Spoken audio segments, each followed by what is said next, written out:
Chicken ఇవ్వడం అయితే ఆపేశాను 1 week నుంచి. జారా పిల్లలు వెళ్ళిపోయారని చెప్పి బాధపడుతుందని చెప్పి నేనైతే నాటుకోడి తెప్పించాను. జారా కోసమే నాటుకోడి తెప్పించాను, ఎందుకంటే పండగప్పుడు నాటుకోడి చాలా ఇష్టంగా తిన్నది. ఇప్పుడు కూడా ఇది నాటుకోడే, కొంచెం పిల్లల నుంచి ఫ్రీగా అవుతుందేమో అని చెప్పి చూస్తుంది. ఎన్ని బొమ్మలు ఇచ్చినా ఎంత బయటికి తీసుకెళ్ళినా ఆ ప్రేమ అనేది ఉండిపోద్ది కదా, అమ్మ ప్రేమ అనేది. సో అలా అని నేను అయితే నాటుకోడి తెప్పించాను. ఇప్పుడు హ్యాపీగా తింటారు వాళ్ళు.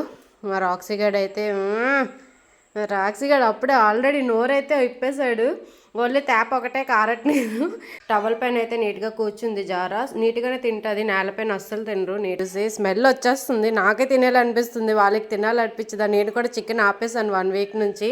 నేను చికెన్ లవర్ని, వాళ్ళ వల్ల నాకు అలవాటు అయిపోయింది డైలీ చికెన్. నాటుకోడి కదా, నీట్గా క్లీన్ చేసి ఇందులో పెరుగు, పసుపు అండ్ కొంచెం జీలకర్ర వేసాను అంతే. అంతకని ఇలా కుక్కర్లో పెట్టేసి 6-7 విజిల్స్కి అయితే ఇచ్చేసాను. మెత్తగా అయిపోయింది చికెన్ అనేది. నాటుకోడి అనేది మా జారమ్మ అయితే ఆగలేకపోతుంది స్మెల్కి, చాలా మెత్తగా ఉడికింది. సో వీళ్ళకి తినేస్తుంది ఇప్పుడు ఇచ్చిన. నాటుకోడి అంటే ప్రాణం మా జారమ్మకి.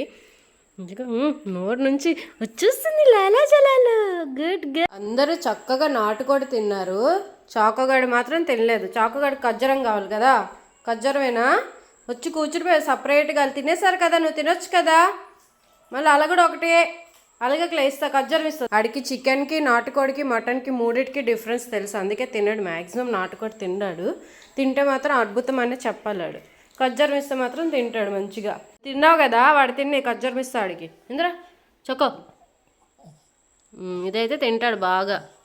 వీడికి ఇది కూడా కావాలి. ప్లేట్ మొత్తం నాకేసాడు, జుర్రు చేసేసాడు. ఇలా ఉంటుంది అనమాట నా డైలీ రొటీన్ వీళ్ళతో. ఒక్కొక్కరికి ఒక్కో రుచి ఇష్టం.